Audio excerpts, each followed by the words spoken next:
Les forces russes et ukrainiennes l'ont confirmé. Un assaut est en cours contre l'usine Azovstal de Mariupol. Une nouvelle tentative de Moscou d'anéantir la dernière poche de résistance dans cette ville portuaire stratégique. Le régiment Azov, la milice nationaliste qui forme le gros des troupes ukrainiennes toujours retranchées à l'intérieur, a diffusé ces vidéos montrant 2 femmes victimes de bombardements dans la nuit. Ces 2 filles étaient dans la cuisine. Il n'y avait pas de soldats.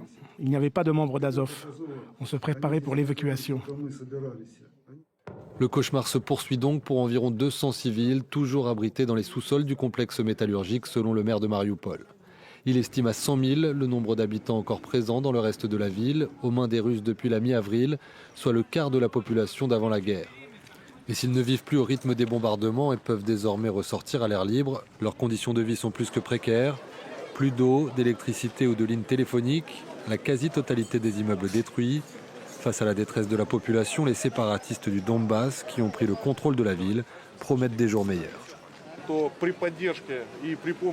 Avec le soutien de la Fédération de Russie, un très sérieux et énorme projet de construction est prévu, que nous pourrons voir dans un avenir très proche.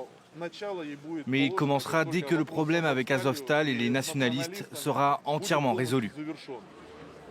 L'ONU espère pouvoir organiser d'autres évacuations humanitaires d'une partie de la population de Mariupol, notamment les personnes ayant besoin de soins médicaux.